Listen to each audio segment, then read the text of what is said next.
Si hoy día te da martillo, dale gloria a Dios. Si te da hacha, gloria a Dios. Amén. Si te da una segunda suavizada, también gloria a Dios. Porque la palabra es viva y eficaz, ¿no? Sana heridas, hace muchas cosas también, ¿no? Bueno, vamos a invitar al corrón de banco, nuestro presbítero.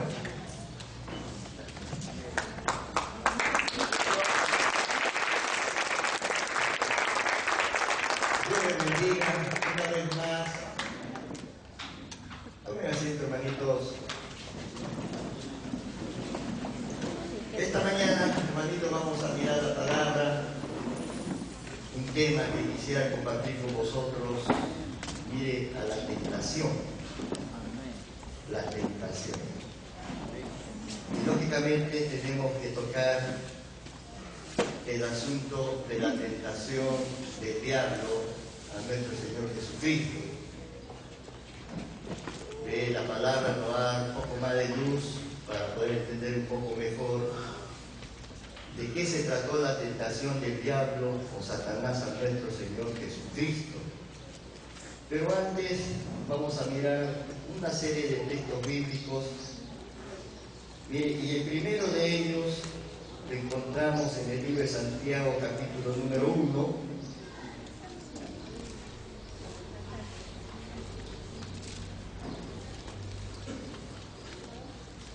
Santiago, capítulo número 1.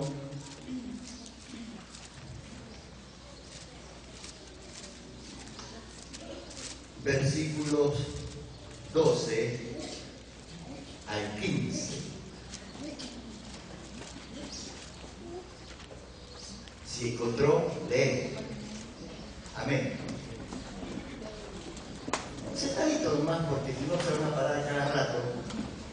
Vamos a buscar una serie de textos bíblicos, amados hermanos. Mire, para de esta manera meternos bien en la Escritura. Santiago 1:12 dice: bienaventurado el varón que soporta la tentación, porque cuando haya resistido la prueba, vendrá la corona de vida que Dios ha prometido a los que le aman. Aleluya. Cuando alguno es tentado, no diga que es tentado de parte de Dios, porque Dios no puede ser tentado por el mal, ni él tienta a nadie, sino que cada uno es tentado cuando de su propia concupiscencia es atraído y seducido. Entonces, la concupiscencia, después que ha concebido, da a luz el pecado, y el pecado siendo consumado, da a luz la muerte. Padre, en el nombre de Jesucristo, nuestro Señor, rogamos que nos mires en tu gracia, porque sabemos y entendemos claramente que por tu infinito amor y por tu infinita misericordia estamos reunidos en este lugar. Padre, ruego que tú nos des el entendimiento, que nuestros ojos sean abiertos a tu palabra y nuestra mente y nuestro corazón también. Señor, queremos aprender más de ti para que tu palabra siga trazando senda para tu iglesia. Señor, nos arrojamos en tus brazos amorosos, Padre, creyendo que tú como Padre quieres alimentarnos con el alimento fresco del cielo, el maná del cielo, el Logos, Jesucristo encarnado, tu palabra encarnada, Señor. Gracias y todos decimos amén. Gloria al nombre del Señor. Hay dos cosas que tenemos que entender, miren, para poder comprender lo que es una prueba a una tentación, porque hay una diferencia en lo que es prueba a tentación. Y lógicamente el texto original marca las pautas. Por ejemplo, la palabra original para prueba es peirazón. Peirazón es cuando, o la Escritura nos muestra, cuando los hijos de Dios son probados de parte de Dios. De todos nosotros, amados hermanos, en nuestra vida cotidiana, en nuestra vida diaria, fíjese, siempre estaremos probados de parte de Dios. Porque la prueba al final produce paciencia, madurez, desarrollo espiritual. Gloria al nombre del Señor. Y la palabra original o la palabra griega para tentación es peirasmos. Y la Escritura muestra que si bien es cierto, la prueba y la tentación traen aflicción al Hijo de Dios, tiene una marcada diferencia. La prueba viene de Dios, pero la tentación no viene de Dios.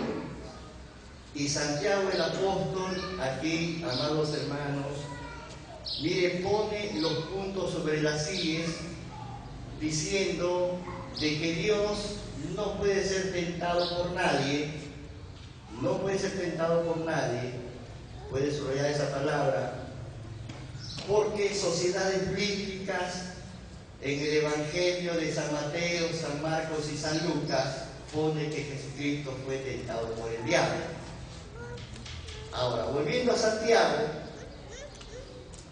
el escritor sagrado, o sea, Santiago, dice que Dios no puede ser tentado y tampoco Dios tienta a nadie, sino que uno es seducido por su concupiscencia, dice la palabra. Esa palabra concupiscencia, mire, que tiene que ver con los deseos o los apetitos desordenados de la carne. ¿Ve? Somos tentados, seducidos en nuestros deseos carnales, y cuando nosotros cedemos a nuestras concupiscencias, entonces Santiago dice que la concupiscencia te traerá como resultado el pecado, y el resultado del pecado es la muerte. Así dice Santiago. Ahora, nosotros como Iglesia de Jesucristo, mire, tenemos que saber diferenciar lo que es la prueba a lo que es la tentación. Algunas veces, mire, nosotros que no entendemos o no vemos claramente lo que la palabra de Dios nos muestra, tendremos o tenemos algunas veces que culpar al diablo, a Satanás de nuestras caídas, culparlo a él de las tentaciones, mire, que nos pone en el camino, y nosotros cedemos a la tentación y de repente comenzamos a reprender al diablo y echamos la culpa al diablo, cuando en el fondo hemos caído no porque el diablo nos ha seducido, sino porque nuestros apetitos desordenados, esta carne, nuestros deseos, mire, lo han apetecido y hemos participado del pecado, y el único culpable somos nosotros mismos. ¿Ve? Por eso, mire, en la primera epístola o la carta primera del apóstol Pablo a los Corintios, en el capítulo número 10, en el versículo número 13, ¿qué es lo que dice el apóstol? Primera de Corintios 10, 13.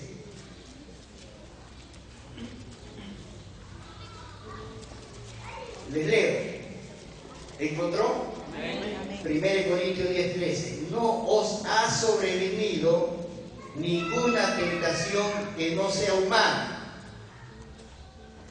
No os ha sobrevenido ninguna tentación que no sea humana, dice el apóstol, escribiendo a esta iglesia de Corinto. Miren, esta iglesia de Corinto, como veíamos ayer, una iglesia que tenía todos los dones del Espíritu. Dios había manifestado todos los dones del Espíritu. Y anunciamos ayer que en el Nuevo Testamento, más el Antiguo Testamento, miren, hallamos 27 dones del Espíritu que Dios lo reparte a su pueblo, a su iglesia. Y la iglesia de Corinto, mire, teniendo estos 27 dones del Espíritu, era una iglesia carnal hasta los huesos. Porque el capítulo 1 nos muestra, por ejemplo, que en esa iglesia había divisiones. ¿Ve? Ya a esa iglesia se hizo sectaria. Algunos decían, dice el apóstol Pablo, somos de Pedro, otros no, nosotros somos de Apolos, otros decían, bueno, somos de Pablo, y los que se creían más espirituales decían, somos de Cristo. No se sujetaban a ningún ministerio, solamente se sujetaban a Jesucristo. Y si realmente los hombres o la iglesia que se sujetan a Jesucristo debe aprender a sujetarse, a someterse a su cobertura, a su pastor o a su presbiterio. Entonces, usted nota allí en ese capítulo 1 que la iglesia de Corinto era una iglesia, amados hermanos, amante de las divisiones.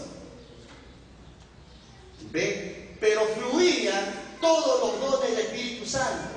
En el capítulo 3, el apóstol Pablo escribe diciendo que ahí hay, en esa congregación de Corinto, había hermanos espirituales que entendían o discernían las cosas de manera espiritual, pero también estaban los carnales, los que no entendían, los que se comportaban como niños, como hijos pequeñitos que no crecían, no desarrollaban. El capítulo 4, el apóstol Pablo presenta una queja y le dice, bueno, ustedes pueden tener 10.000 días y me desconocen a mí, que yo soy padre espiritual de ustedes. En el capítulo 5, la Escritura muestra un grave pecado de fornicación que es el incesto.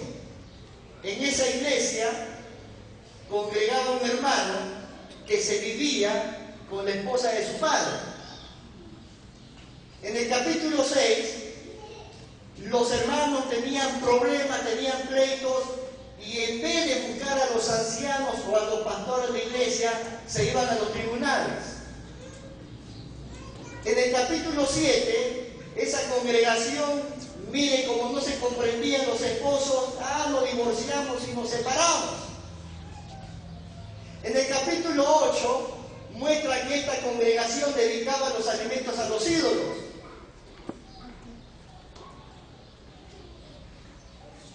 Bueno, amados hermanos, el capítulo 10 y el capítulo 11 muestran que los hermanos, mire, abusaban de la Santa Cena, era un escándalo. Vamos a celebrar la Santa Cena, ¿y qué hacían? Estaban borrachos, embriagados dentro del culto. Yo no me imagino cómo, embriagados por el alcohol, estaban alabando al Señor y ponían atención a la palabra. Y el apóstol Pablo dice que estos problemas de incesto, o sea, de fornicación grave en la iglesia, de pleitos entre los hermanos, de divisiones allí, de hermanos carnales, Pablo dice, bueno, no les ha sobrevenido a ustedes una tentación que no sea humana. En otras palabras, Satanás era inocente a todos esos problemas o pecados de la iglesia de Corinto. ¿Me está entendiendo? ¿O no me está entendiendo? Claramente la Escritura a nosotros nos muestra esto. hermanos. Ahora, lógicamente, miren que toda tentación, sea por causa de nuestra concupiscencia, de nuestros deseos, o sea por el ataque del diablo, porque el ataque del diablo no viene hacia nosotros para seducirnos en nuestros apetitos carnales. O sea, cuando alguien ve a una mujercita fuera de su matrimonio, ya está pecando. Miren, el diablo es inocente. Y usted puede decir, pero pastor, ¿qué está diciendo? Lo digo porque la Biblia me lo está mostrando. El ataque del diablo tiene otra dimensión. Y yo decía, mire, que es cierto que tanto las tentaciones humanas, o sea, nuestras propias concupiscencias, o las tentaciones que vienen de parte de Satanás, es para quitarnos a nosotros del propósito que Dios tiene para nosotros. Ahora, claro, sería motivo de hablar más largamente sobre el tema de lo que es la restauración. Cuando uno peca cediendo a su concupiscencia, entonces, bueno, si ese hermano muestra un verdadero arrepentimiento, bueno, puede y debe ser restaurado. La palabra restaurar significa restituir, devolverle lo que había perdido o se le había quitado. Nosotros, como Movimiento Cristiano Misionero, restauramos al que muestra un verdadero arrepentimiento. Pero el apóstol Pedro escribe en su primera carta y dice que Satanás está como león rugiente alrededor del creyente, buscando que devorarlo. O sea, si nosotros, ponga atención a lo que le digo, si nosotros, mire, somos tentados por el diablo, es con la finalidad de devorarnos, de destruirnos, y el que está devorado, destruido, está muerto y no se levantará más. Por eso, cuando Jesucristo, en el capítulo 22 de San Lucas, le dice a Pedro y a toda la compañía de apóstoles: Satanás os ha pedido a ustedes para zarandearos como trigo, no para destruirlos, para zarandearos como trigo. Pero yo ya he rogado a mi Padre. Antes que el diablo lo zarandee a usted, yo ya he orado a mi Padre. Pedro, y cuando tú caigas seducido por el diablo, entonces tú serás levantado para que de esa manera fortalezcas a tus hermanos, al resto de los apóstoles. Gloria al nombre del Señor. Dice la Escritura que David cayó en su pecado grave. La historia de Betsabé. Y cuando Natán le dice a David, había un hombre que tenía una corderita, así se refiere, una corderita. De repente voy a extenderme un poquito más en esto para que usted pueda entenderme mejor. Esta mujer Betsabé se había casado con un soldado llamado Urías, que pertenecía al ejército de Israel. David era el rey. Era jovencita. Según los estudiosos, Betsabé no tenía más allá de 22 años de edad, porque según el código judío establecía que la mujercita podría casarse desde los 12, 13 años hasta los 18 años de edad. Si la mujer no se casaba hasta los 18 años de edad, entonces estaba faltando al código judío. Por esa razón es que nosotros leemos la Escritura y vemos que cuando Betsabé era esposa de Urías, Betsabé no tenía hijos con Urías. Y por eso que Natán el profeta le dice, había un hombre que tenía una corderita, pero había otro que tenía muchas ovejas. Y de repente que tenía muchas ovejas, cuando llegaron los invitados, ¿qué hizo? Bueno, le ofreció la corderita de ese hombre, de ese pobre hombre. Y no agarró del rebaño sus ovejas para invitar a sus invitados. ¿Tú qué opinas, David? Le dice Natán. Y David dice, ese hombre que le quitó su corderita a su paisano, a su hermano, a su compañero, es digno de muerte. Natán dice, tú eres ese hombre. Y David cayó en tierra.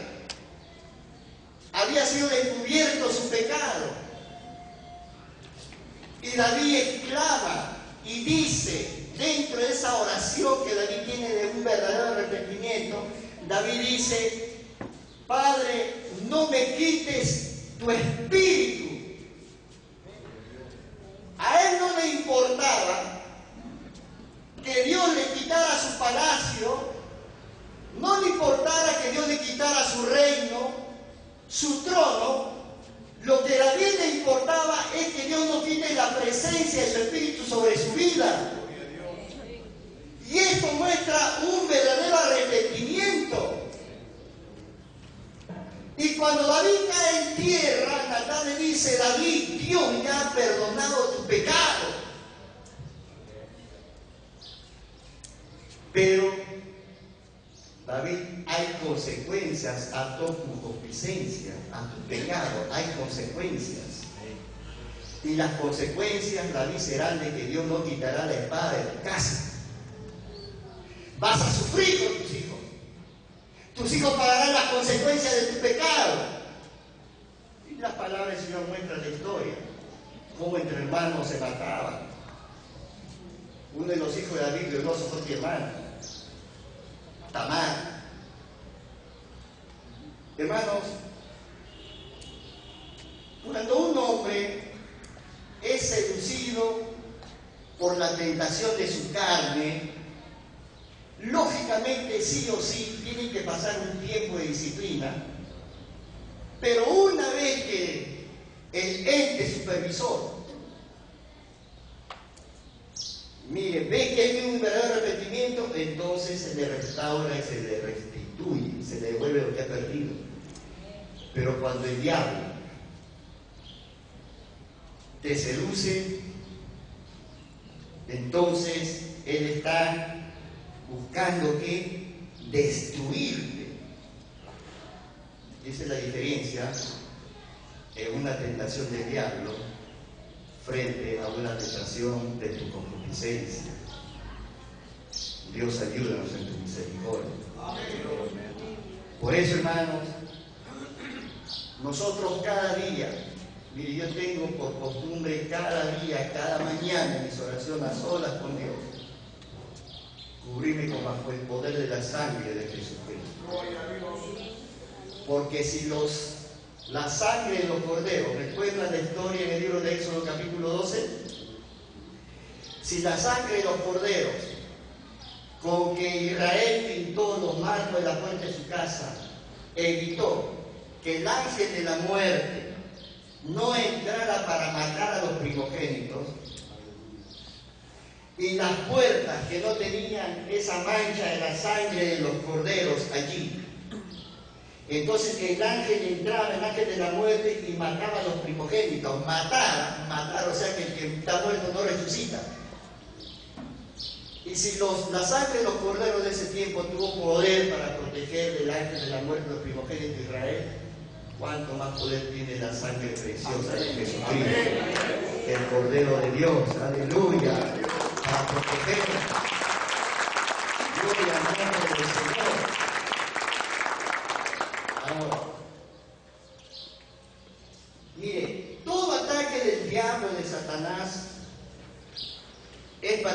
parte de la voluntad de Dios. Hay 3 voluntades de Dios y en teología se usa una 4ª voluntad de Dios. Y la Escritura nos muestra, por ejemplo, mire, en el libro de Hebreos capítulo 2,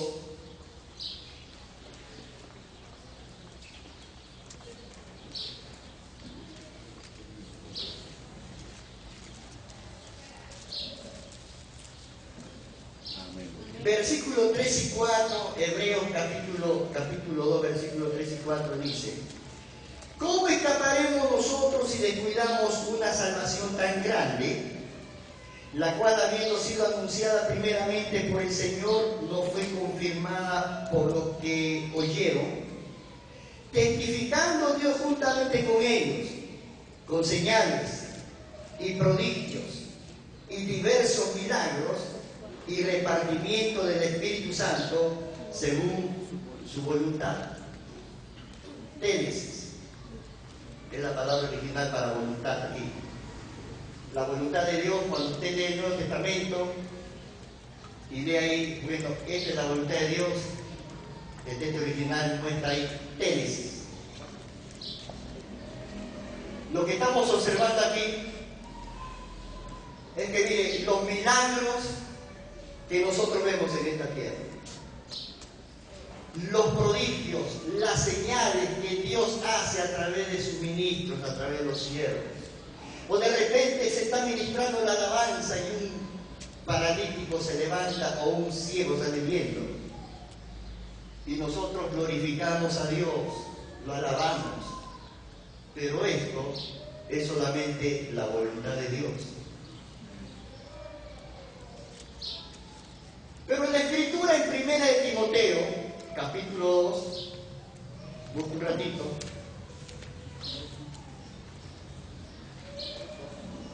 Primera de Timoteo, capítulo número 2.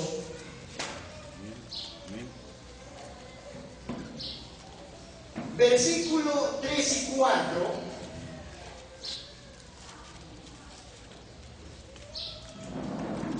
El apóstol Pablo le enseña a Timoteo y le da instrucciones sobre la oración. Dice versículo 3 y 4: porque esto es bueno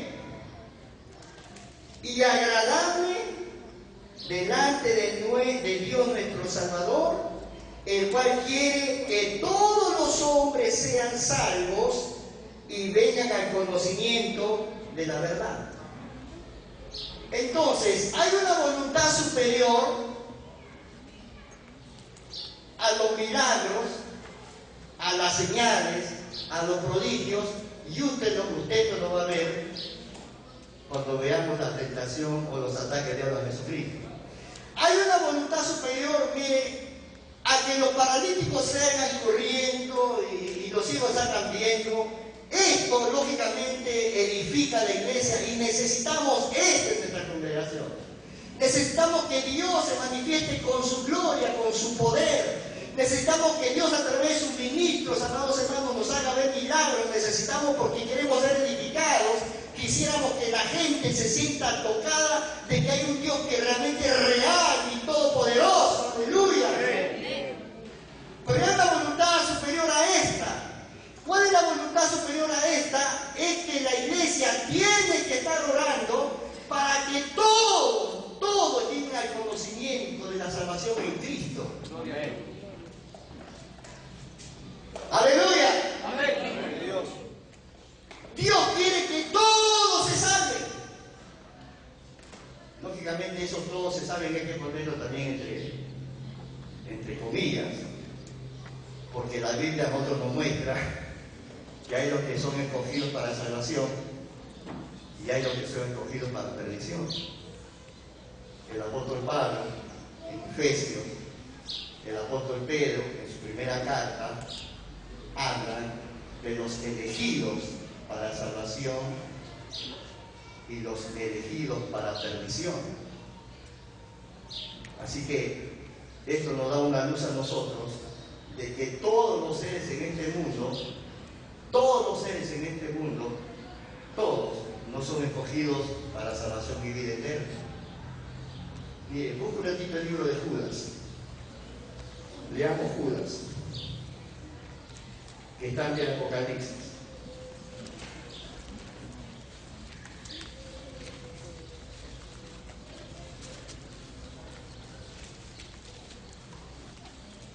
¿Encontró? Dos versículos en Judas. Versículo número 3 y versículo 4. Amados, por la gran solicitud que tenía de escribiros acerca de nuestra común salvación, me ha sido necesario escribiros, exhortándoos que contendáis ardientemente por la fe que ha sido una vez dada a los santos.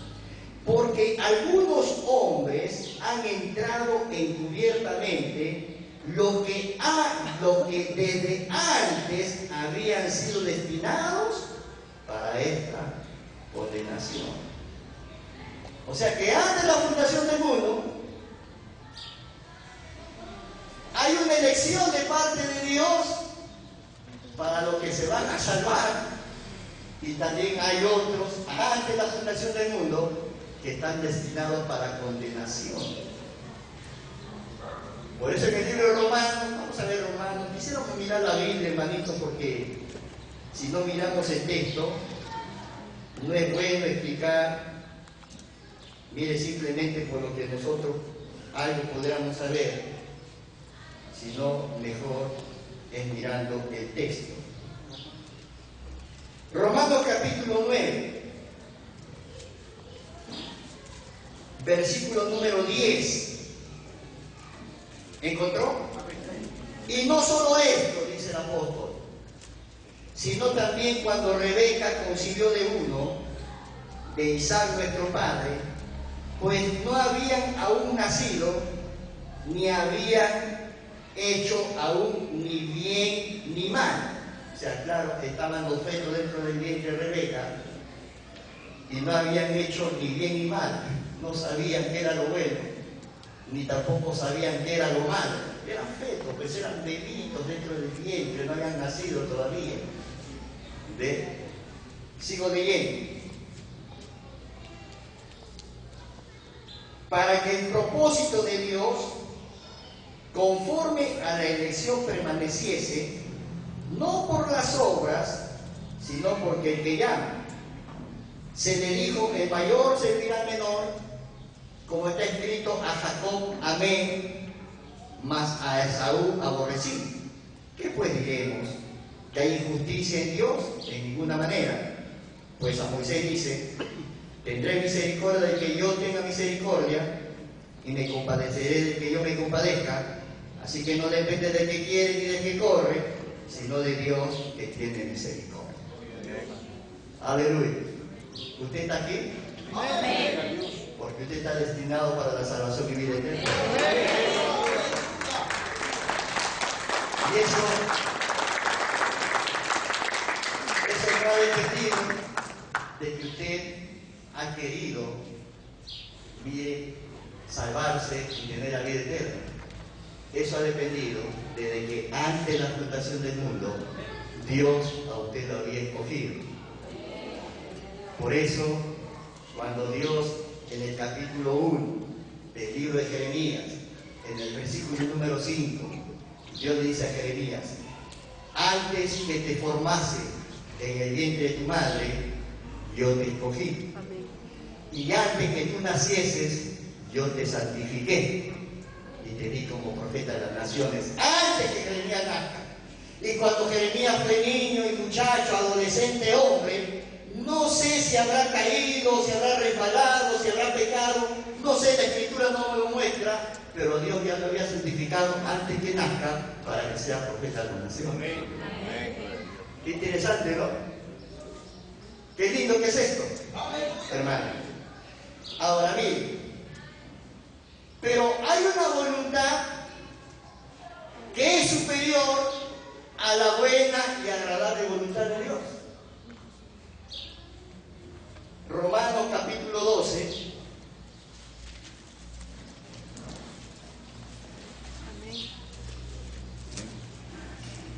Versículo número 1 y 2, el apóstol le escribe a la iglesia y le dice: así que, hermanos, os ruego por las misericordias de Dios que presentéis vuestros cuerpos en sacrificio vivo. ¿Qué cosa hay que presentar en sacrificio vivo?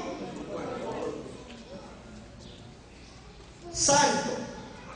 ¿Cómo hay que presentar el cuerpo? Agradable a Dios, que es vuestro culto racional. No os conforméis a este siglo, sino transformaos por medio de la renovación de vuestro entendimiento, para que comprobéis cuál sea la buena voluntad de Dios, agradable y perfecta. Aleluya. O sea que hay una voluntad de Dios superior a la voluntad simple y superior a la buena y agradable, que es la voluntad de Dios buena, agradable y perfecta. ¿Y cuál es? Que usted, yo, todos nosotros santifiquemos este cuerpo para la gloria de Dios. ¿Me está entendiendo? Así que, escúcheme, cuando la iglesia de Corinto tenía todos los dones del Espíritu, porque el versículo 1, capítulo 7 de 1 Corintios dice que no le faltaba ningún don, solamente fue la voluntad de Dios. Pero ahí no estaba ni la buena y agradable voluntad de Dios, y mucho menos estaba la buena, agradable y perfecta voluntad de Dios, porque lo que realmente a Dios va a hacer que su nombre sea santificado. Por eso Jesucristo es el Padre nuestro, pues. Ustedes oraréis así: Padre nuestro que estás en los cielos, santificado sea tu nombre. ¿Y cómo el nombre de Dios se va a santificar? Es con nuestra conducta, nuestra vida. Cuando usted está caminando en la buena, agradable y perfecta voluntad de Dios, el nombre de Dios se va a estar santificando. ¡Aleluya! Aplauda al Señor.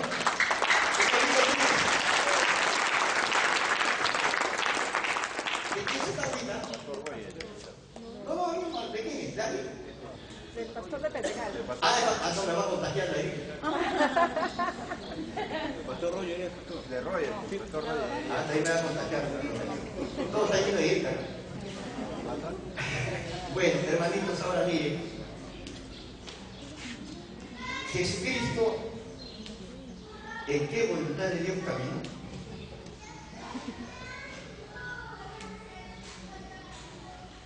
Ahora, mire, hay un texto que a veces está muy escondido, que se encuentra en el Evangelio de San Lucas, del capítulo 2 de San Lucas, del versículo número 40. Gracias, siete tan generoso. De ayer.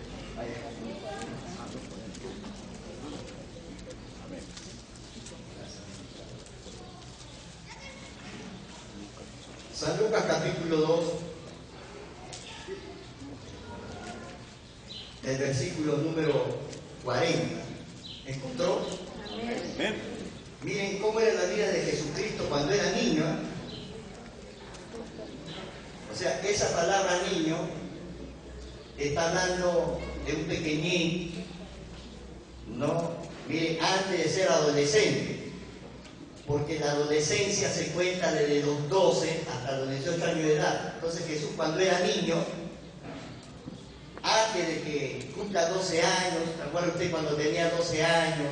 Estaba en el templo, estaba preguntando a los rabinos, y los rabinos escuchaban al niño y se quedaban asombrados por la respuesta que Jesús tenía.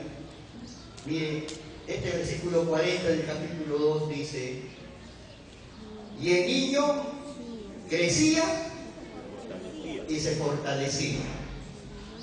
¿De qué manera nosotros nos vamos a fortalecer?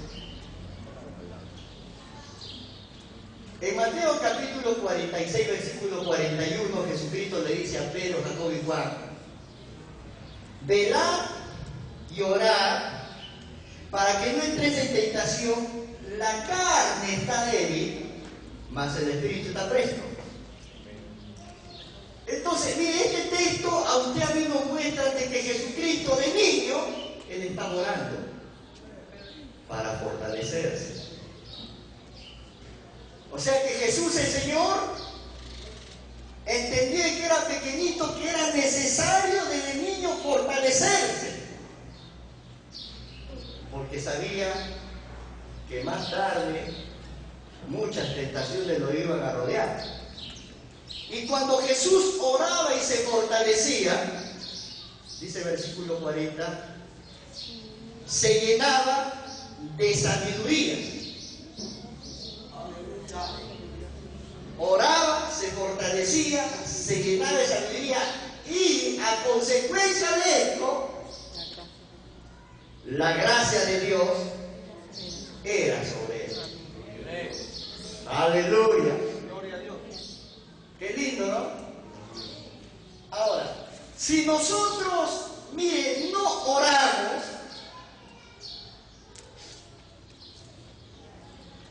por más conocimiento que podamos tener de la palabra de Dios, por más teología que hagamos y por más buena voluntad que podamos tener, si nosotros no dedicamos un tiempo para orar, vamos a estar débiles. Y vamos a estar cediendo hoy, mañana, pasado mañana y siempre, constantemente y aún más. Si cedemos a nuestras concupiscencias, vamos a ser alimento, mire, fresco para el maligno, que después nos va a destruir. Y si estamos destruidos, estamos muertos. Si estamos muertos, ya nos levantaremos. ¿Me está entendiendo? Usted puede hacer tantas cosas y yo puedo hacer tantas cosas, pero si usted antes del tercer día no está en comunión con su Dios, con su Padre, mire, usted no va a ser fortalecido. Y toda la buena intención que usted puede tener, bueno, de repente algún fruto dará, pero será pasto fresco para su concupiscencia y también para el enemigo. ¿Quiere usted que la gracia de Dios esté sobre usted? Amén. Entonces tiene que orar para estar fortalecido, adquirir sabiduría, porque de esa manera la gracia de Dios estará sobre su vida. No hay otra forma. La palabra gracia es la palabra griega caris. El apóstol Pablo dice, bueno, somos salvos por gracia. Nosotros no hacemos nada para ser salvos, Dios lo hace todo. Bueno, pero la palabra caris tiene varios, varias derivadas. Entonces podríamos hablar de carismas. Entonces los carismas de Dios estarán sobre nuestra vida. ¡Aleluya!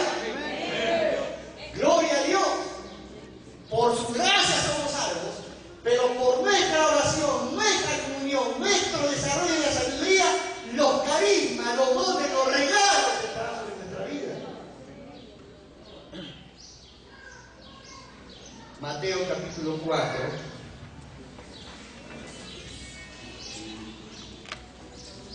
Aleluya. Mateo capítulo 4. Amén.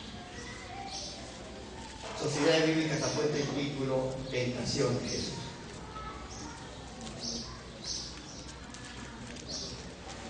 Estas tres tentaciones que nos muestra la Biblia, hermanitos, mire, que vienen del diablo a Jesucristo, van a mostrar sobre todo, ¿sabe qué? ¿Cuál va a ser la vida de Jesús en su ministerio público? Porque aquí nosotros notamos estas tres tentaciones, estando Jesús en el desierto, pero el apóstol Juan, cuando escribe el Evangelio de Juan, va a desarrollar más claramente de qué se trataron estas tres tentaciones, que nos habla Mateo, nos habla Lucas, y de manera más sintética, Marcos. Ahora, si nosotros, mire, queremos entender estas tentaciones del diablo a Jesús y cómo Jesús venció, Lo primero que tenemos que entender es el bautismo de Jesucristo. Si no entendemos bien lo que es el bautismo de Jesucristo, no vamos a entender bien las tentaciones. ¿Cuántos han leído las tentaciones de Jesús? A ver, ¿cuántos han leído? Creo que todos hemos leído, ¿no es cierto? Todos hemos leído. Ahora, pero recordando que Jesús desde niño se fortalecía en oración, desde niño. Recordando eso, vamos a ver primero en este capítulo 4, versículo más adelante, el capítulo 3 de Mateo, versículo 13 al 17. Dice la Escritura: entonces Jesús vino de Galilea a Juan al Jordán para ser bautizado por él. Mas Juan se le oponía diciendo: yo necesito ser bautizado por ti, y tú vienes a mí. Jesús le respondió: deja ahora, porque así conviene que cumplamos toda justicia. Conviene que cumplamos toda justicia. Entonces Juan lo dejó y le bautizó, versículo 16. Y Jesús, después que fue bautizado, subió luego del agua. Y he aquí, los cielos le fueron abiertos, y vio al Espíritu de Dios que descendía como paloma y venía sobre él. Y hubo una voz de los cielos que decía: este es mi Hijo amado, en quien tengo complacencia. Aleluya. Gloria al nombre del Señor. Jesús se ha bautizado. Cuando Juan lo levanta,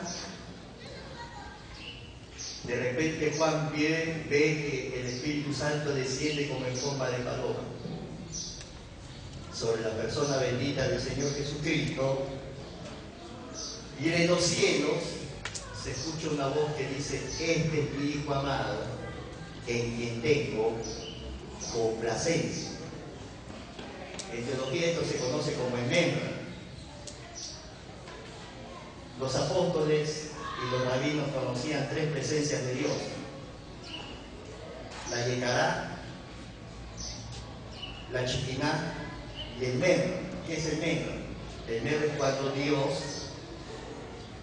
se está mostrando claramente. Y aquí Dios se está mostrando a Juan el Bautista diciendo: este es mi Hijo amado, en quien tengo complacencia. Mire, San Lucas capítulo 3. Luego volvemos a Mateo 4.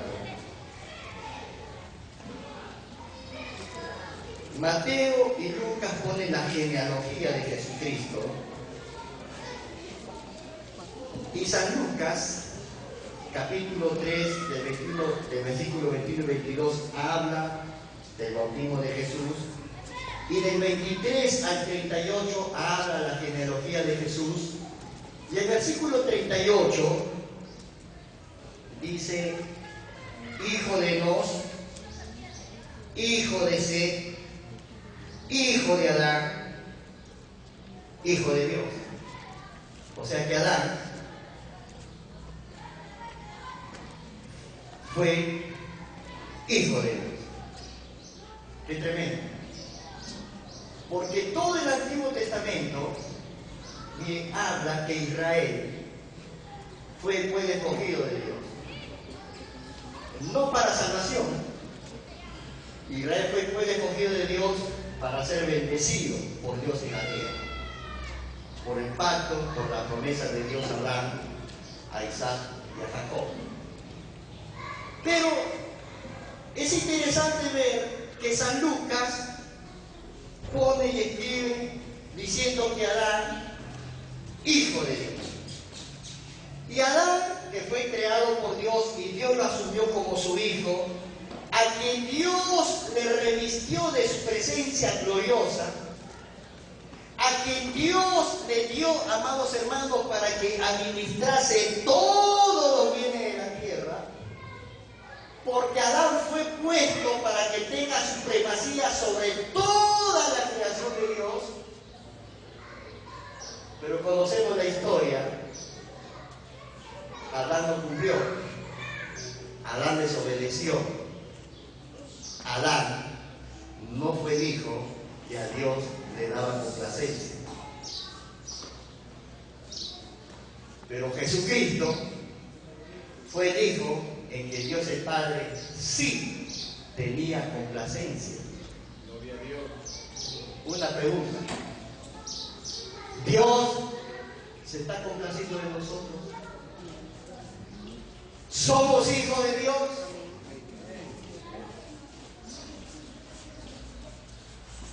Y a los que le recibieron, a los que creen en su nombre, les dio la autoridad, el poder de ser hechos hijos de Dios. Y como hijos de Dios, todos nosotros aquí presentes, ¿estamos complaciendo a Dios? Gloria a Dios. Porque simplemente recordando el Padre Nuestro donde Jesucristo dice, ustedes tendrán que orar, santificado sea tu nombre. Dios se está complaciendo porque estamos en la buena, agradable y perfecta voluntad de Dios. Porque Dios no se complace, escúchame, Dios no se complace en su voluntad que tiene la tierra. Porque hemos visto en Hebreos que las señales, los prodigios, los milagros que se hacen, eso no significa que Dios se está complaciendo, porque Dios lo que da no lo quita. Por eso el apóstol Pablo en Romanos 11:29 dice, los dones, los regalos de parte de Dios son irrevocables, lo que Dios da no quita. Y por eso, amados hermanos, algunas veces, si nosotros no tenemos el discernimiento debido, a nuestra congregación le puede llegar cualquier ministro, cualquier hombre que tenga un cartel de que de repente es milanero, sanador, buen predicador, qué sé yo, y no sabemos cómo está su vida. De repente en su vida hay un pecado escondido. Y ese hombre con ese pecado escondido no está dándole la complacencia a Dios. ¿Me estoy entregando a entender? Dios ayuda. Y usted no se sorprenda, ni se escandalice. Si por ahí de repente usted ve, qué sé yo, recibe la noticia o ve que un hermano, un siervo del Señor, con tal carrera ministerial, prestigio, de repente usted se entera, cayó, ay, qué escándalo, no se escandalice. Y mucho menos no por eso usted va a regresar al mundo, va a renunciar a su Señor. Si el ejemplo nuestro tiene que ser Jesucristo el Señor, aleluya. Y usted está viendo conmigo de que Jesucristo, el enemigo se fortalecía y buscaba sabiduría, aleluya. Si hay alguien que nosotros tenemos que mirar como su ejemplo, mire, es Jesucristo. Amén. Aleluya. Dios ayuda. Bueno, Mateo capítulo 4.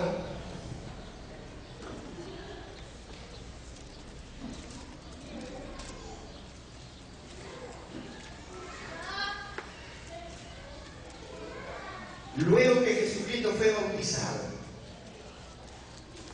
cuando se escuchó esa voz en los cielos, este dijo, amado, en que yo tengo complacencia. Dice la Biblia, entonces, capítulo 4, versículo 1, Jesús fue llevado por el Espíritu al desierto para ser tentado por el diablo. Aquí nacen dos preguntas. La primera pregunta, ¿Jesucristo podía ceder a la tentación? La respuesta sería no. ¿Por qué? Por dos cosas importantísimas, amados hermanos. Jesús era 100% Dios, 100% hombre. No era mitad Dios ni mitad hombre. 100% Dios, 100% hombre. Y como hombre, desde niño se estaba fortaleciendo en oración y crecía en sabiduría. Mire, esa palabra sabiduría, que lógicamente es de sabios, Jesús cuando fue creciendo entendió claramente, cuando era adolescente, joven y hombre, entendió muy claramente a qué su vida se iba a enfrentar. Y es por eso que él estaba preparado para toda buena obra. Y la otra razón es que siendo 100% Dios, su cuerpo no estaba sujeto a corrupción como el nuestro.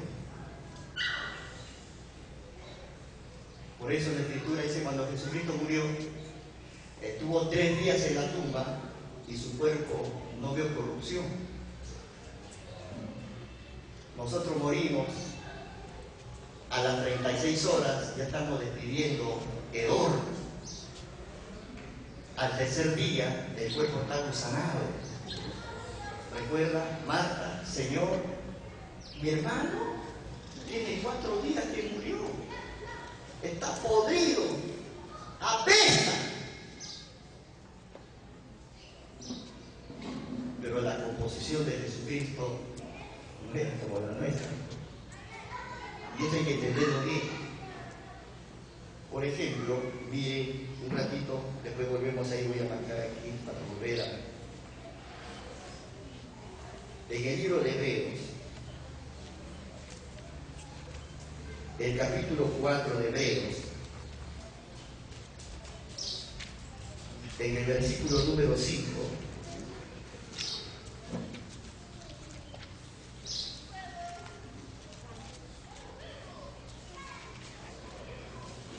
versículo 15, Hebreos 4:15, que dice: porque no tenemos un sumo sacerdote que no pueda compadecerse de nuestras debilidades, sino uno que fue tentado en todo según nuestra semejanza. Claro, ahora mire, hay otras versiones. Pero si nosotros, por ejemplo, o usted puede tener en su casa el Nuevo Testamento interlineal. El Nuevo Testamento interlineal, que significa que el Nuevo Testamento está escrito ahí en el texto griego y también en el español. Usted lo va a entender un poquito mejor lo que le voy a decir. Bien, aquí el texto señala y dice que Jesucristo fue tentado en todo. Pero el texto original dice, excepto en el pecado. O sea que Jesucristo fue tentado en sed, en hambre, en cansancio, en temores, pero no en pecado. Porque si decimos que Jesucristo fue tentado en pecado, vamos a declarar que Jesucristo tuvo concupiscencias. Y eso sería una blasfemia, porque Jesucristo como hombre fue perfecto. ¿Me entienden? Por eso yo ayer le decía, es bueno, para entender bien la Biblia, una de las cosas que hay que tener en cuenta es el texto y la lengua en que fue escrito el texto. Hay más de 200 traducciones de la Biblia. ¿A cuál le hacemos caso? Hace un momento, un hermano me preguntó, pastor, ¿cuál sería la mejor Biblia? Personalmente, la traducción que a mí yo prefiero leer es la de Jerusalén. Uso esta y siempre usaré esta, que es la Reina Valera, la versión de 60, porque es nuestra Biblia oficial. Entonces el texto de Hebreos 4:15 dice, bueno, Jesucristo fue probado en todo, no en el pecado, o excepto en el pecado. Entonces, yo decía, la primera pregunta sería, ¿Jesucristo iba a ceder o podía caer en la tentación del diablo? La respuesta sería no. Y la otra pregunta sería, ¿fue real la tentación de Jesús? Claro que fue real. Primeramente, porque la Escritura, que es la autoridad que nosotros tenemos, señala en los 4 evangelios que Jesucristo fue tentado. Fue real la tentación. Ahora, volviendo a Mateo capítulo 4,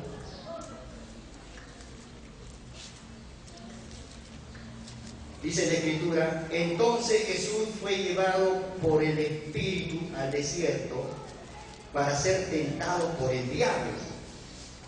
Y después de haber ayunado 40 días y 40 noches, tuvo hambre. ¿Por qué Jesucristo ayunó 40 días y 40 noches? ¿Estaba preparado para hacer eso? Claro que sí. Porque hemos leído en San Lucas que desde niño él se fortalecía en la oración, en la comunión con su Dios. ¿Ves? Hemos leído tantos libros, algunos consejos de algunos siervos del Señor que dicen, bueno, que para ayunar 3 días, una semana, uno tiene que prepararse para ayunar. Y tiene que haber un motivo para ayunar. Bueno, aquí la palabra del Señor nos muestra que fue el Espíritu de Dios. Qué interesante es esto, ¿eh? Porque Dios no puede ser tentado, ni Dios tienta a nadie. Otra vez, muchas gracias, hermanita, que Dios te bendiga. A todos.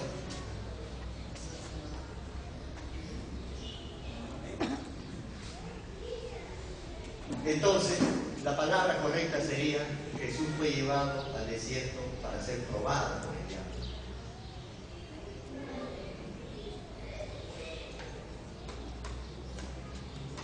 Y aquí, miren, está el diálogo o la conversación de 2 grandes maestros de la ley. Porque en estas tentaciones que Satanás, el diablo, el maligno, le aplica a Jesucristo, usa la palabra. Y Jesucristo responde con lo que está escrito en la palabra. Así que Satanás conoce todo lo que está escrito acá.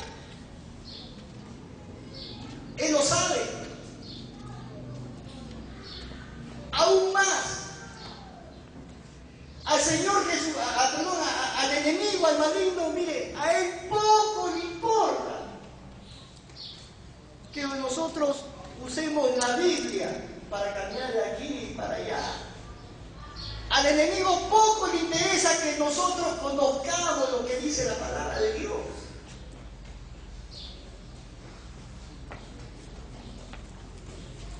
A lo que el enemigo no le conviene es que él vio a que ese maestro llamado Jesús, él lo veía, que de niño se fortalecía en la oración. Aleluya. Y el tema de conversación aquí, escúchenme, es un tema netamente espiritual, no celestial, porque el diablo no habla temas celestiales. Es un tema espiritual entre un maestro de la ley que venía del infierno, porque recuerda cuando los opositores del Señor, los rabinos, los maestros, ¿no? Los fariseos, ahí se oponían al Señor. ¿Qué le dijo el Señor? Vosotros sois de vuestro padre el diablo. Qué tremendo.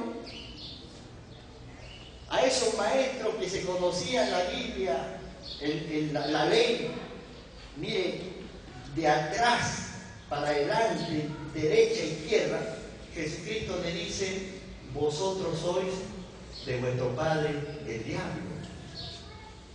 Pero ¿por qué Jesús dice esto? Mire, en Mateo 23, un ratito vamos a ver de nuevo, volvemos al capítulo 4.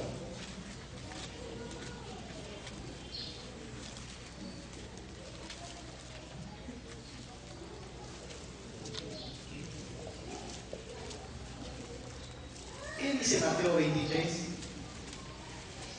¿Encontró? Entonces habló Jesús a la gente y a sus discípulos diciendo, en la cátedra de Moisés se sientan los escribas y los fariseos. Así que todo lo que os digan que guardéis, guardadlo y hacedlo. Mas no hagáis conforme a sus obras, porque dicen y no hacen. ¿Por qué estos maestros, estos fariseos eran hijos del diablo? Jesús no quita autoridad a la enseñanza de estos maestros. Jesús dice, bueno, lo que les enseñan los fariseos, claramente está escrito aquí en la palabra del Señor, y estos doctores, estos escribas, lo que ustedes les enseñan, háganlo. Les enseñan bien, pero no hagan lo que ellos hacen. Gloria a Dios. Porque ellos enseñan y viven otra cosa. ¿Me estoy dejando entender? Así que todo aquel, mire, que enseña la palabra de Dios, puede enseñarla bien, pero eso no significa que puedan ser hijos de Dios.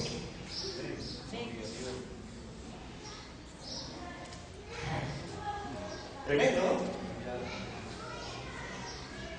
Y por eso yo les decía a ustedes que puede haber un predicador muy famoso, un hermano que puede traer una palabra muy linda, se pueden ver señales, prodigios y milagros, pero eso no significa que se mantenga siendo hijo de Dios. ¿Me está entendiendo? Amén. Yo decía que no hay que catalizarse, pues si ven ahí un hermano que bueno, que con tanta fama, que fue así, de repente Dios no haga su concupiscencia, cayó, pero puede ser restaurado. Pero aún sabemos nosotros que de repente, como dice el Evangelio, el libro de Judas, versículos 3 y 4 que hemos leído, hombres que han sido separados para la condenación. Dios ayuda a entender lo que el Señor hace escribir en su palabra. Mateo capítulo 4, entonces, donde estamos mirando.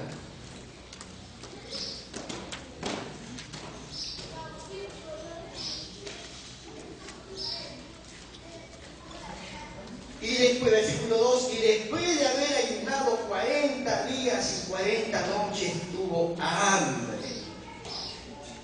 Y vino el tentador y le dijo, si eres hijo de Dios, si eres hijo de Dios, porque no solamente el Bautista escuchó esa voz, el diablo también la escuchó, este dijo amado, en quien tengo complacencia.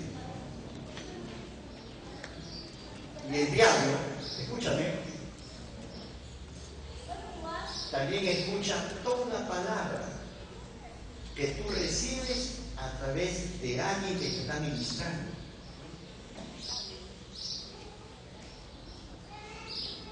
Así que, si en esta mañana, esta tarde o cualquier día, tú recibes una palabra que venga de Dios, que venga del cielo, para tu vida, en teología dice la palabra rema, una palabra personal para ti, directamente para ti, el diablo también la escucha.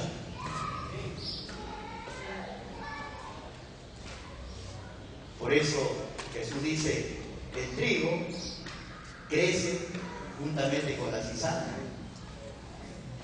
¿La cizaña a dónde pertenece? ¿Arriba o abajo? Pero Jesús dice, no arranquéis la cizaña porque se corre el peligro de arrancar el trigo. Hay que dejarlo que crezca. En su momento Dios juzgará, Dios quemará.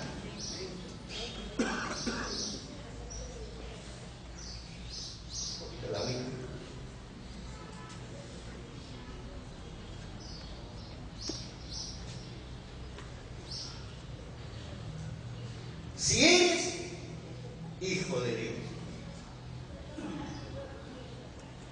pedir que estas piedras se conviertan en pan y comen porque tienes hambre. Yo sé que tienes hambre, yo te estoy mirando.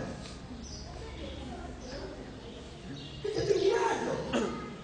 No te he interrumpido porque has estado orando a Dios. No te he interrumpido porque mientras estés orando no puedo interrumpirte porque el diablo no entra en oración. Es tremendo, ¿no? Pero ahora que ya terminaste de orar y ayunar, yo sé que te estás muriendo de hambre. Yo no sé, ¿me lo vas a negar? Por eso, si eres hijo de Dios, si eres, yo tengo esa duda.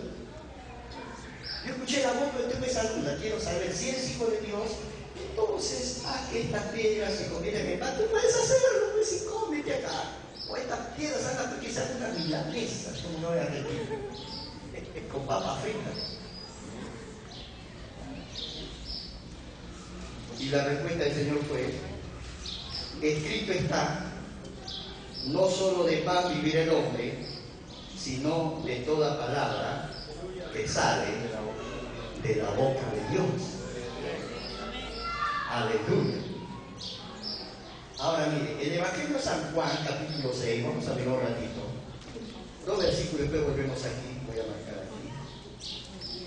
San Juan, capítulo 6.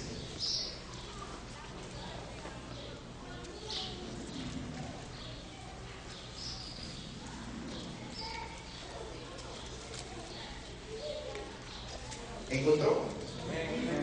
Mire, versículos 25 y 26. Y hallándole al otro lado del mar, todo ese gentío, esa multitud que le habían seguido, le dijeron: Rabí, ¿cuándo llegaste acá? Respondió Jesús y le dijo: de cierto os digo, que me buscáis, no porque habéis visto las señales, sino porque comisteis el pan y os saciasteis. ¿Por qué me están siguiendo hasta acá? ¿Porque limpié a los leprosos? ¿Porque hice ver a los ciegos? ¿Porque hice caminar a los paralíticos? ¿Porque hago resucitar a los muertos? Ustedes no me están siguiendo por las señales. Pues Jesús sabía que los prodigios, las señales, los milagros son voluntad de Dios. Pero no es la agradable y buena, y menos la agradable, buena y perfecta voluntad de Dios. Ustedes me siguen porque les di de comer pan y ustedes se saciaron. Alfred Henderson, que es un judío cristiano que durante 20 años estuvo, miren, allá en la Palestina, en la parte de Judea, al sur de Israel, mire, estudiando, investigando toda la vida de Jesucristo. Hay un libro que se llama La vida y los tiempos de Jesús, por Alfred Henderson. Y este Alfred Henderson dice, mire, que en estos tiempos el 90% de los judíos, el 90% de los judíos vivían en extrema pobreza. Y por eso es que seguían a Jesucristo, no por los milagros y las señales, sino para que Jesucristo les dé de comer. Y si Jesucristo se hubiera quedado allí con ellos, sabiendo que podía darle de comer todos los días hasta por siglos y siglos, y eso era una buena obra, claro que era una buena obra. ¿No está la obra de buen samaritano, la palabra buen samaritano, por ejemplo? Cuando uno busca que ayudar a su prójimo, ¿es un acto bueno o un acto malo?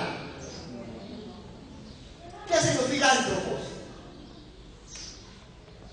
Por amor a su prójimo, ¿acaso no dan donaciones para que los pobres tengan algo que comer? ¿O acaso no hacen buenas obras?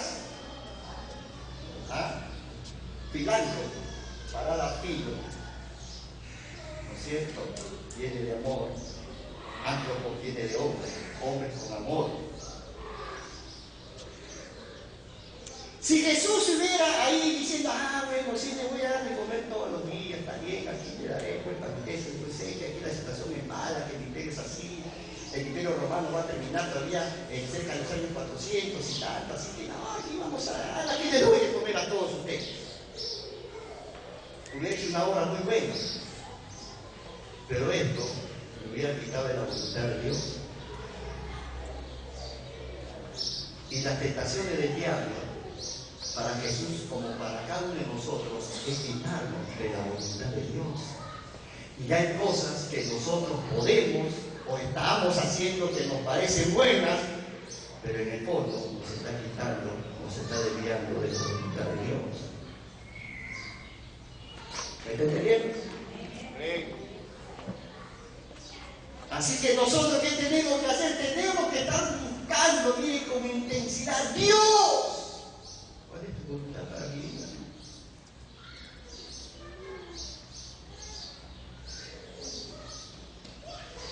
Podemos, bueno, evangelizar, irme de aquí, irme para allá, irme más para allá, sacrificarme, ayudar. Pero esa es la voluntad de Dios. Por eso Jesucristo desde niño oraba, la sabiduría le venía, la gracia de Dios estaba con él. Por eso Jesús decía, si yo aquí le doy de comer a todos, hago una buena obra aquí, estoy haciendo bien, porque yo sé que a mi Padre le gusta que ayude a los pobres, a los menesterosos, a los necesitados, porque para eso he venido. Pero si me quedo haciendo esto, entonces quito mi mirada de la cruz.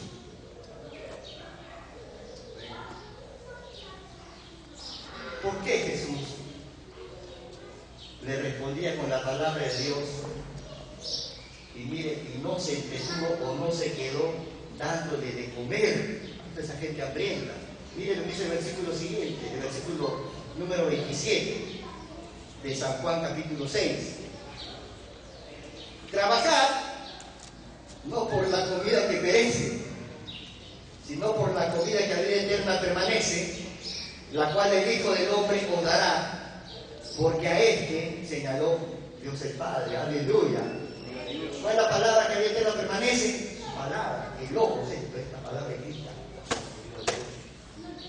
Hay que trabajar para que esta palabra sea comida con nosotros, digerida bien. Aleluya. Gloria a Dios. Gloria al nombre del Señor.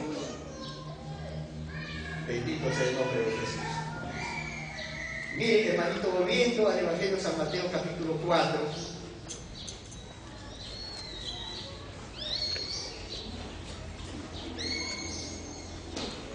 Versículo 5. Entonces el diablo le llevó a la santa ciudad y le puso sobre un pináculo del templo y le dijo: si eres hijo de Dios, échate abajo, porque escrito está: a sus ángeles mandará cerca de ti, y en sus manos te sostendrán para que tu pie no tropiece, para que no tropieces con tu pie en piedra.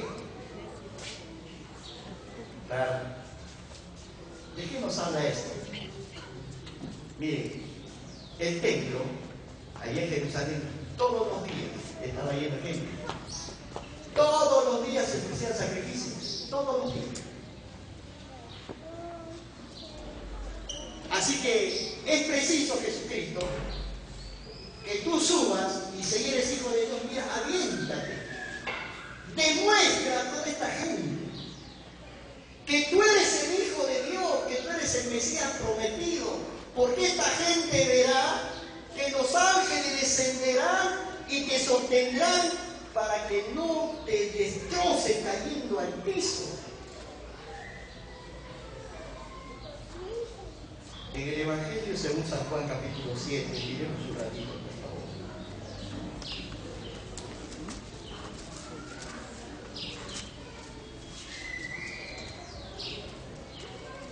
San Juan capítulo número 7.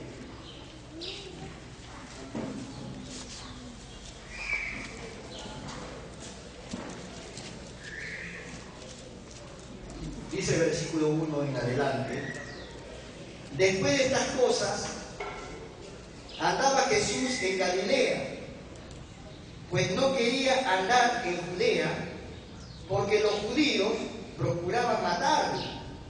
Estaba cerca la fiesta de los judíos, la de los tabernáculos, y le dijeron sus hermanos: sal de aquí y vete a Judea, para que también tus discípulos vean las obras que hace. Mira, Jesucristo, tú acá estás haciendo obras tremendas, ¿sabes? Vete a Judea para que todo el mundo vea lo que tú haces allá. Jesús, hermano nuestro, mira, tú y yo y nosotros, por ser tus hermanos, vamos a ser populares, porque allá tú vas a Judea. Mira, estamos justamente en la fiesta de los tabernáculos, hay multitudes de gente, y cuando toda esa gente te ve hacer lo que tú haces, entonces te vas a llenar de fama. Mire, a veces ya por los años, una de las cosas que tengo en mi mente, ya tengo 66 años de edad, anciano ya. ¿Yo soy anciano? Mire, hermanito, ¿cuántas veces este corazón, siendo más joven, ha deseado ser admirado? ¿Ah? ¿Cuánto uno desea ser promovido, alcanzar mejores niveles en su ministerio aquí en la tierra, tener un reconocimiento?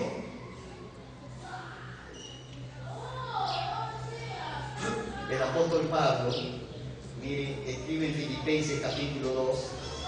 Veamos un ratito Filipenses capítulo 2.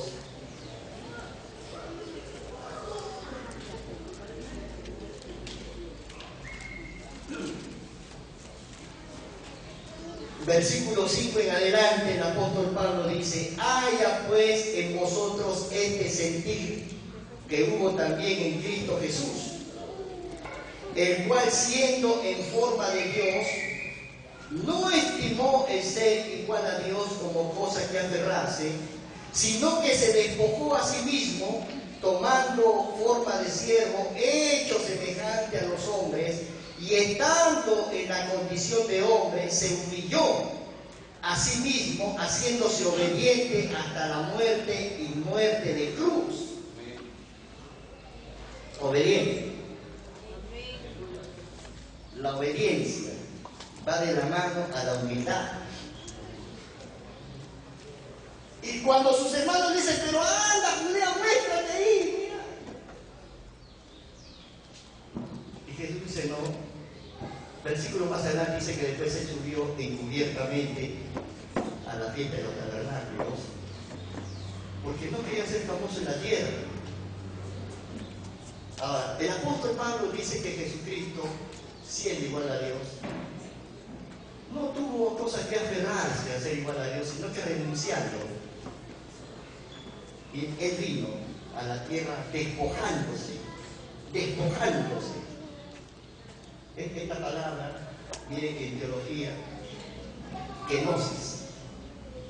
¿Qué es la kenosis? O sea, cuando Jesús, siendo Dios, vino a la tierra, se despejó de su poder de Dios. Es la kenosis. Por eso en San Marcos capítulo 14, versículo 33, los discípulos le dicen: ¿cuándo será tu segunda o tu próxima vuelta?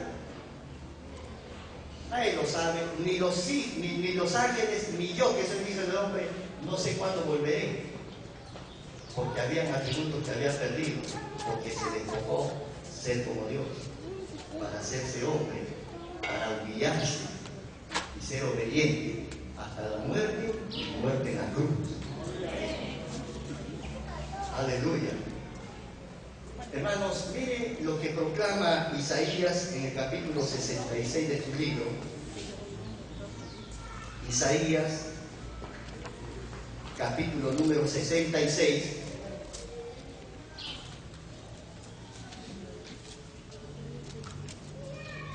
versículo 2, dice el Señor, mi mano, o sea, Jesucristo mismo está diciendo, mi mano hizo todas estas cosas. Y así todas estas cosas fueron, dice Jehová, pero miraré a aquel que es pobre y humilde de espíritu y que quieta mi palabra. Así que todos los que podemos estar buscando algún renombre, alguna admiración de los hombres, no le caemos en gracia a Dios. Si nosotros queremos ser mirados por Dios, tenemos que llenar dos requisitos, dice Isaías. El primero, ser pobre y humilde de espíritu, o sea, personas sencillas y humildes. La humildad no se ve en el vestido, uno puede estar elegantemente vestido, eso no significa que sea altanero, sino que uno, bueno, se pone lo que Dios le bendice para dar testimonio, pues, por la gloria de Dios. Y con mayor razón, cuando uno va al templo, a los cultos, uno tiene que ponerse su mejor ropa. ¿No es cierto? A usted cuando era mundano y invitaban a una fiesta, ustedes ponían ternos y corbata, el mejor terno. ¿No es cierto?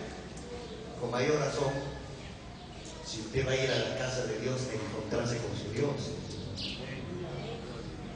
De repente puede tener ropas sencillas, pero vaya limpio. Gloria a Dios. Y a veces guardamos la buena ropa y nos ponemos la buena ropa cuando tenemos un compromiso. ¿Qué? Le han invitado a un matrimonio. ¿A dónde? No, que mi primo se casa en la iglesia de la Virgen de la Mercedes y tengo que ir bien elegante porque ahí va a ir la familia que iba así muy mal.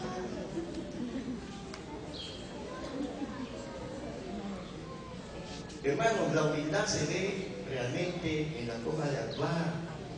Cuando uno camina con sentido, cuando uno con la actitud le está dando toda la gloria a Dios. Y si nosotros queremos que Dios nos mire, los ojos de Dios van a estar sobre tu vida cuando tú realmente seas humilde y entiendes a la palabra de Dios, o sea, que seas reverente a la palabra. Si eres reverente, tienes que ser obediente a la palabra. Quisiera que Dios te mire o que no te mire. No es así como Jonás. Ay, no, Jonás, Dios me dice que voy a Nínive, me voy a Tarsis, me voy lejos de la presencia de Dios. Mire, Jonás, que no era profeta, era un mensajero. ¿Qué lejos estaba el conocimiento de Dios? Él pensaba que si iba a Tarsis, la presencia de los dioses no iba a estar en Tarsis.